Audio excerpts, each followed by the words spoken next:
Merci de suivre ces 30 minutes d'information. Bonjour à tous et soyez les bienvenus.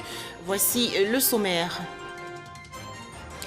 L'armée ivoirienne veut rajeunir ses troupes. 3000 jeunes bientôt recrutés. Cette annonce a été faite hier par le général des armées, le général Lassina Doumbia, qui présidait un cérémonial militaire à la base navale de Lokodjro, dans le sud du pays. Toujours en Côte d'Ivoire, l'inauguration il y a quelques jours des sous-sections de la Société de gynécologie et obstétrique dans les déniers du Ablin, l'Ifou et le Moronou. Objectif, réduire la mortalité maternelle dans les établissements sanitaires du pays. Enfin, en Israël, la poursuite des négociations pour la formation du nouveau gouvernement.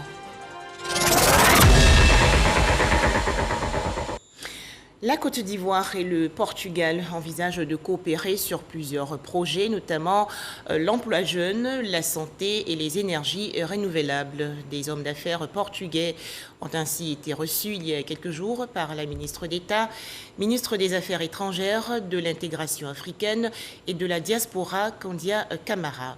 Les précisions de Godefroy Okambawa. Des hommes d'affaires portugais à Abidjan.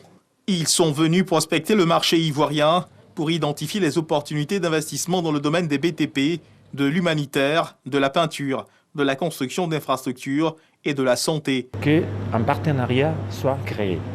Ce n'est pas de chiffre d'affaires, c'est pas, évidemment il y a de business, mais l'important c'est de créer le lien pour que la relation soit prospère et que ça dure pendant plusieurs années. Des investissements qui pourront certainement contribuer à réduire le taux de chômage dans le pays. La ministre d'État, ministre des Affaires étrangères, de l'intégration africaine et de la diaspora, Kandia Kamisoko Camara, a présenté les initiatives prises par le gouvernement ivoirien afin de favoriser des investissements gagnant-gagnant dans le pays. La Côte d'Ivoire est un pays d'hospitalité. La Côte d'Ivoire est prête à accueillir toutes les bonnes volontés qui voudront venir s'installer ici, travailler ici. C'est ce que nous souhaitons et c'est ce qui se passe aujourd'hui. Et nous souhaitons qu'à travers vous, d'autres hommes d'affaires portugais viennent en Côte d'Ivoire. Parce qu'il y a de la place pour tout le monde. Nous avons beaucoup d'opportunités ici en Côte d'Ivoire, dans divers domaines.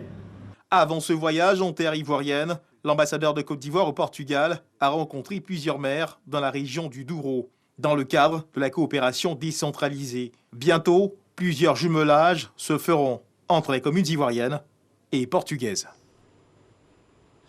Toujours en Côte d'Ivoire, cette mesure visant le rajeunissement des effectifs de l'armée. 3000 jeunes ivoiriens seront bientôt recrutés. Annonce faite hier par le chef d'état-major général des armées, le général Lassina Doumbia, qui présidait un cérémonial militaire organisé à la base navale de Lokodjro. Le point dans ce reportage de Abou Sanogo. Place d'armes de l'état-major de la marine nationale à Lokodjro. Cérémonie de salut aux couleurs en présence du chef d'état-major général des armées, le général de corps d'armée Lassina Doumbia.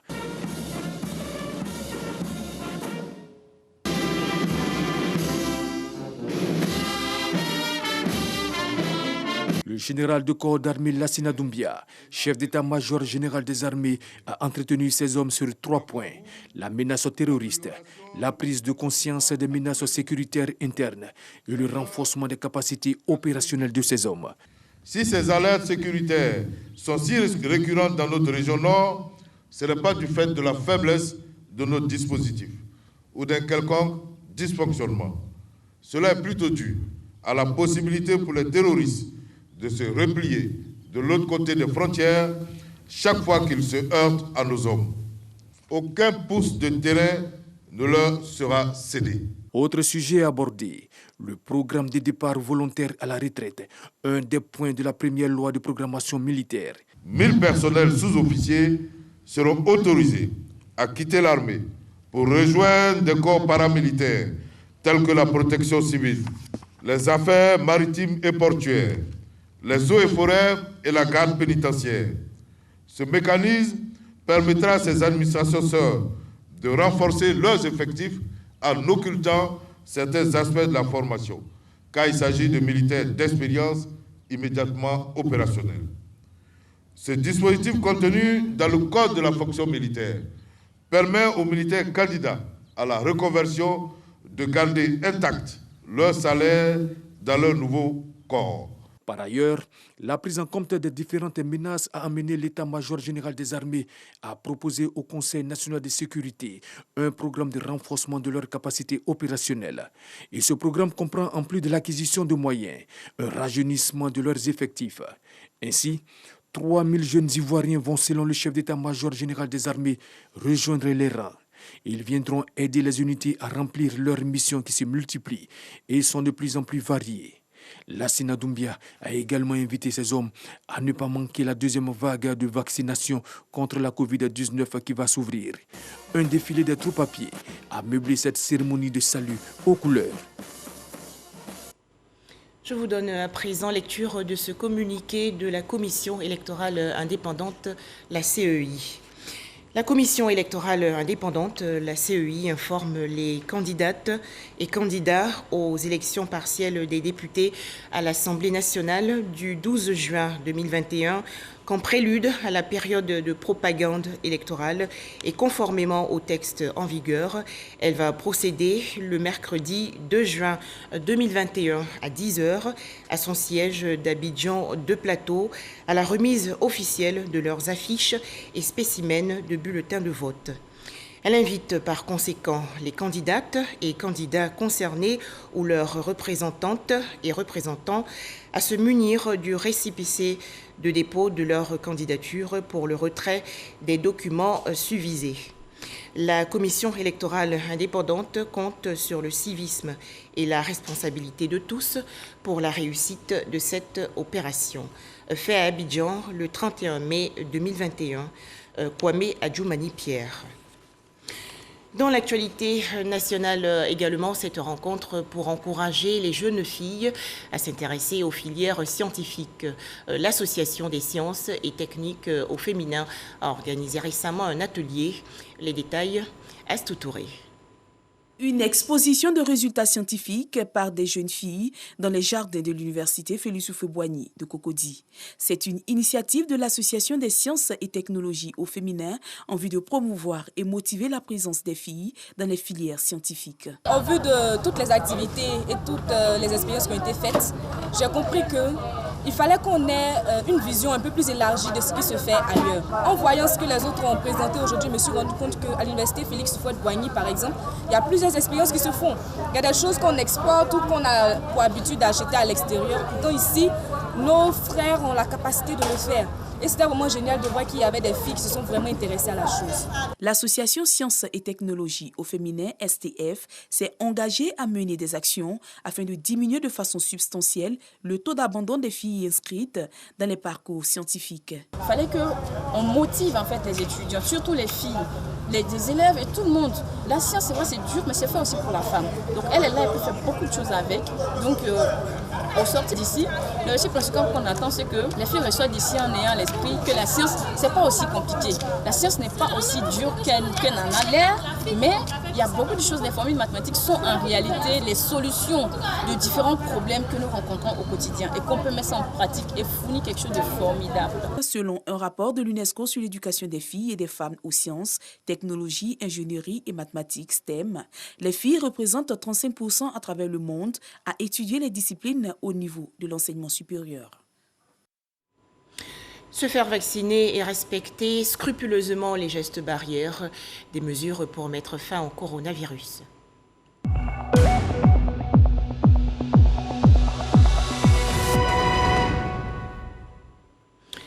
10 nouveaux cas de coronavirus enregistrés hier en Côte d'Ivoire par le ministère de la Santé, de l'Hygiène publique et de la couverture maladie universelle. Le pays compte actuellement 47 292 cas confirmés de coronavirus, 46 702 personnes guéries, 305 décès et 285 cas actifs.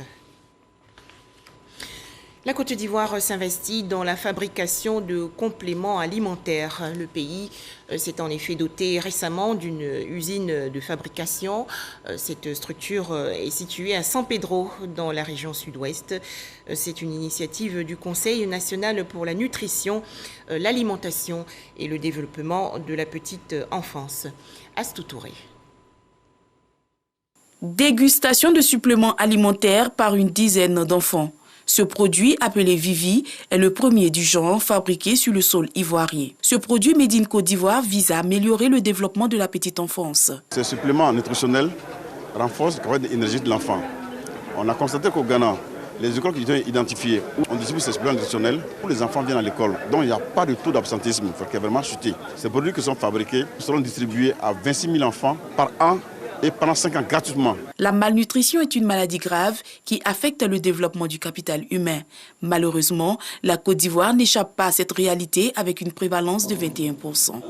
Pour lutter contre ce fléau, la Côte d'Ivoire, à travers le Conseil national pour l'alimentation, la nutrition et le développement de la petite enfance, procède à l'installation des comités régionaux de nutrition dans différentes régions du Côte d'Ivoire, dont San Pedro. Cellule présidée par le préfet de région. Activité présidée par la ministre de la Femme, de la Famille et de l'Enfant, représentée à cette rencontre.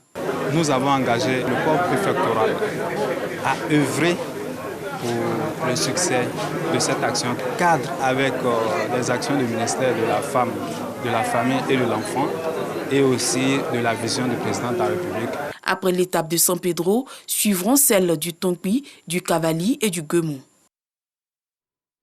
Toujours en Côte d'Ivoire, l'installation il y a quelques jours des sous-sections de la Société de gynécologie et obstétrique dans les différentes régions sanitaires. Objectif, réduire les décès liés aux accouchements dans les hôpitaux et centres de santé.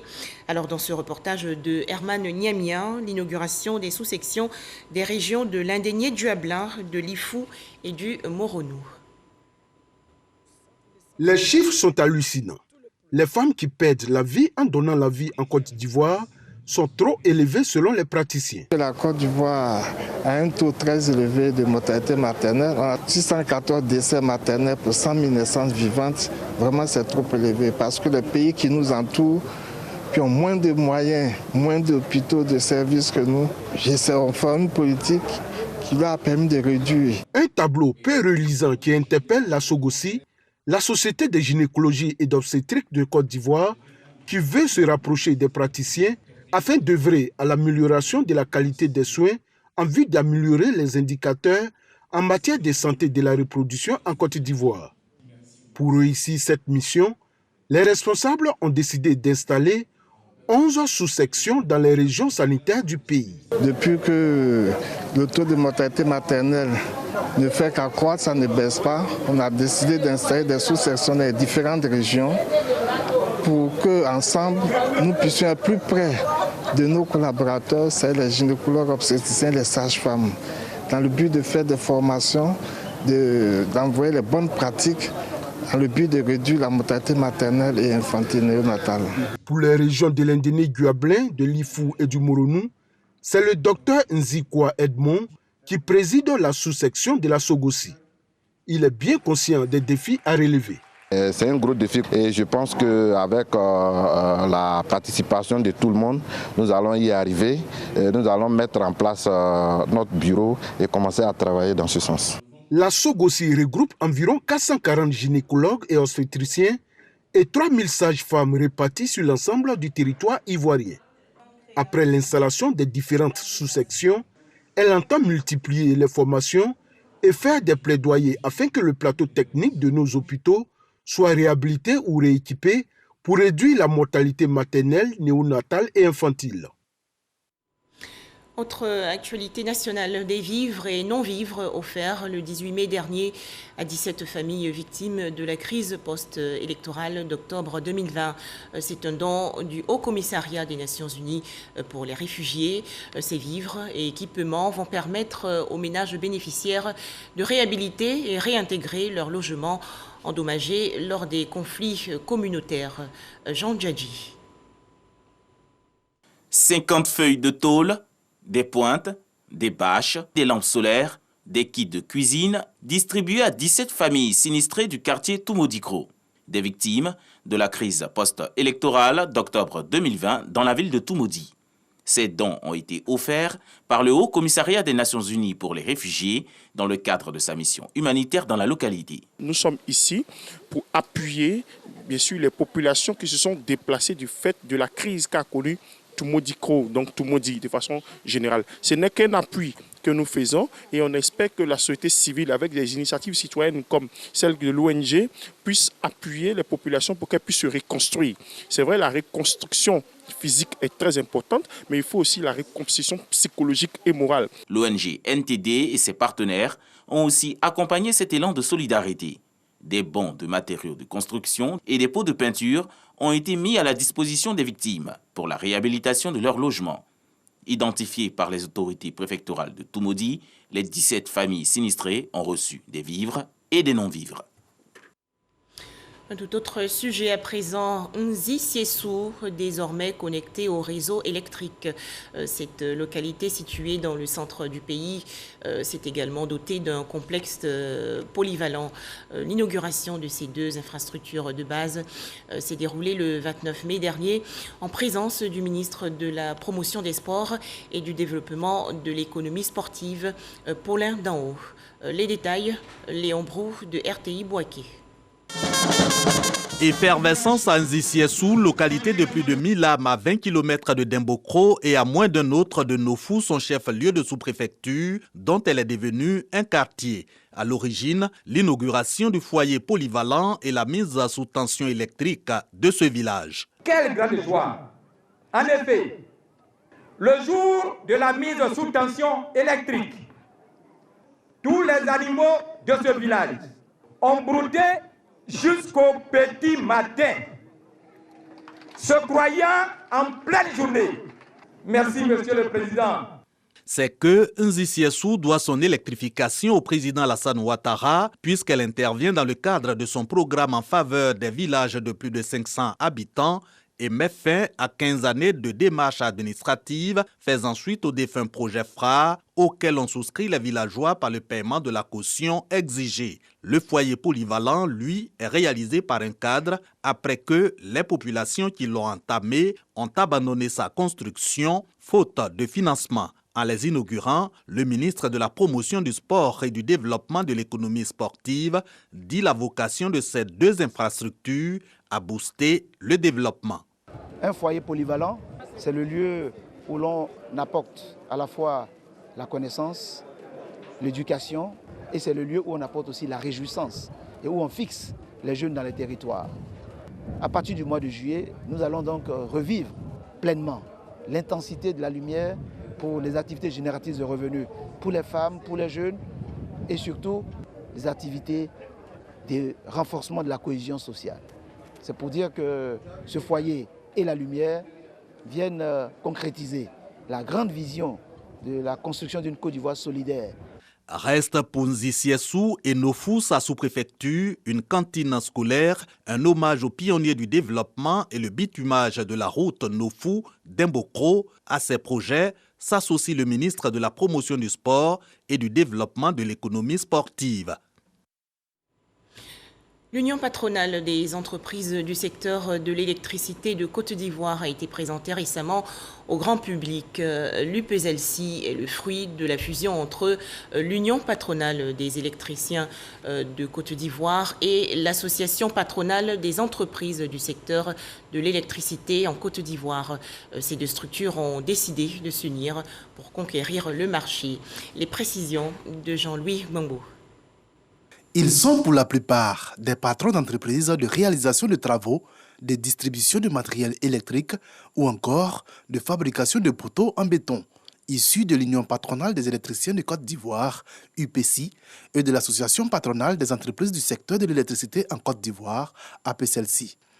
Ces acteurs du monde de l'électricité ont décidé de parler d'une même voix afin de mieux faire entendre leurs préoccupations. Les entreprises membres de notre secteur n'ont pas de travaux. C'est vrai que beaucoup d'entreprises travaillent, mais les entreprises qui sont membres de nos unions n'ont pas de travail. Donc il va falloir chercher des voies et moyens pour que ces entreprises-là se mettent aussi au travail. Plusieurs entreprises ont mis la clé sous le paillasson à cause de ça. Donc les défis sont vraiment nombreux. Défi que veut relever la nouvelle entité, l'Union patronale des entreprises du secteur de l'électricité de Côte d'Ivoire, UPCLC, et même plus. Nous allons, sous mon mandat, faire la promotion des réseaux intelligents et que dans les programmes d'électrification rurale, que la dimension efficacité énergétique soit intégrée, énergie renouvelable soit intégrée. Moi, je pense que nous aurons aussi, pour cette crise-là, des solutions que nous pourrons proposer. Eddy Boro était jusqu'ici président de l'Association ivoirienne des énergies renouvelables et de l'efficacité énergétique. Il place son mandat à l'UPCLC sous le sceau de la redynamisation du secteur. Direction d'Aloa, dans le centre-ouest du pays, où les aviculteurs ont suivi récemment une formation. Les travaux ont porté sur la gestion efficace des exploitations avicoles. Jean Djadji. Venus de Bonon, d'Issia et de Daloa, plus de 110 aviculteurs sont formés aux nouvelles techniques vétérinaires et d'entretien de la ferme. Une initiative de l'Union nationale des aviculteurs de Côte d'Ivoire, UNAVICI, section du Haut-Sassandra, en collaboration avec sociétés pharmaceutiques avicoles. On a des carences au niveau de l'élevage. Il y a beaucoup qui apprennent sur le tas. Donc il faut ce genre de formation pour améliorer leurs capacités en élevage. Il s'agissait pour nous de mettre un accent particulier sur l'intérêt pour les éleveurs d'avoir des poussins préalablement vaccinés au couvoir afin de limiter un tant soit peu les obstacles liés aux mauvaises pratiques vaccinales sur leur ferme, ce qui entraîne parfois de nombreux dégâts liés aux maladies qui surviennent parce que les éleveurs ne maîtrisent pas bien les techniques de vaccination. Une formation portant sur les clés de réussite en aviculture. Ces éleveurs sont outillés à la maîtrise des aliments, de la prophylaxie, des vaccins et de la gestion. Un contenu qui vient répondre à certaines préoccupations des participants et renforcer leurs capacités. Cette formation est la bienvenue. Il faut toujours chercher à améliorer ce qu'on fait. Il faut toujours apprendre. C'est un enregistrement que je fais, que je suis au quotidien pour pouvoir continuer le travail. Voilà, dans la vie, tout s'apprend. En investissement, il y a des règles de base. Sans formation, on ne peut pas réussir. Et donc, je voudrais vraiment inviter tous les éleveurs à s'intéresser aux formations. C'est vraiment important. Dans n'importe quel métier, dans n'importe quelle activité, il faut en connaître les b.a.-ba. C'est impérieux pour nous de pouvoir en connaître les rouages, l'itinéraire technique, la conduite technique d'un élevage. L'UNAVICI section du Haut-Sassandra, à travers cette formation, vise à faire de ses membres des aviculteurs modernes et de véritables entrepreneurs. Elle s'engage à faire de la volaille de Bonon et de Daloa une référence en matière de qualité en Côte d'Ivoire. Dans le reportage qui va suivre, nous allons voir comment le tourisme redécolle progressivement dans la région du Hunzi, dans le centre du pays. Depuis 2012, festival du tourisme, le festival de Dimbokro attire de nombreux visiteurs. Pour en parler, Charles Tatou de RTI Bouaké. Dimbokro, chef-lieu de la région d'Unzi, le festival du tourisme de la localité. Plateforme de rencontres, d'échanges culturels et économiques, se bonifie chaque année avec son programme enrichissant. Vous voyez un peu cette ville-là. Et le tourisme, non seulement qu'il est à la fois culturel, mais ça attire aussi. J'ai vu tout à l'heure les taliers, le côté, ça nous ramène derrière. Danse traditionnelle, concours de beauté féminin et masculin, notamment Blayango, Yassoua Katakie, puis des ambiances carnavalesques. Tout ceci qui met l'accent sur la culture du peuple Agba et d'autres cultures avec les participants venus des autres régions et pays. Cet événement touristique et culturel ne contribue pas seulement qu'à l'animation de la ville, il profite aussi aux autres opérateurs de ce secteur. Je demande à la population de s'intéresser à Fesoudim. C'est à travers ce festival que nous devons faire la promotion de nos valeurs. Quand on crée des hôtels, quand on crée des restaurants, ce sont des taxes, ce sont des impôts qui rentrent dans les caisses de l'État et qui rentrent aussi dans les caisses de la mairie. Festouldim permet également l'augmentation des réceptifs hôteliers, des maquis et restaurants pourvoyeurs d'emplois. C'est Festouldim qui m'a révélé.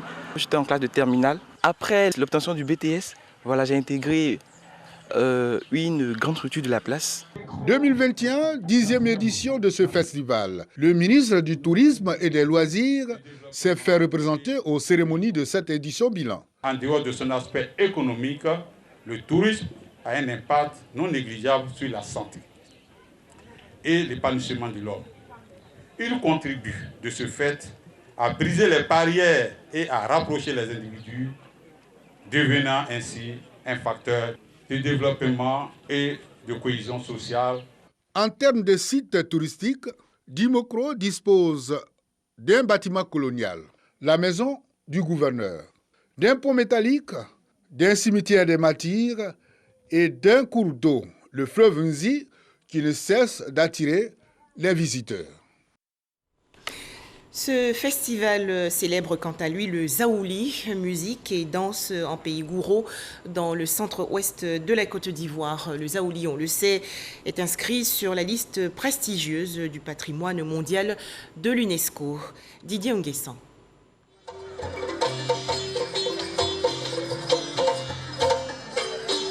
Le balafonton pour faire danser le Zaouli. Un symbole fort pour des valeurs culturelles, toutes deux patrimoine immatériel de l'UNESCO. L'inscription sur la liste sélective de l'UNESCO n'étant pas définitive, ces promoteurs culturels travaillent non seulement à la pérennisation de ces pratiques et expressions culturelles, mais aussi à leur maintien durable sur cette liste. Si l'UNESCO veut poser les regards sur la Côte d'Ivoire, je pense que toute la Côte d'Ivoire sera classée au patrimoine immatériel de l'UNESCO. Mais nous sommes déjà heureux d'avoir pu, à ce festival-là, recevoir ces deux éléments-là.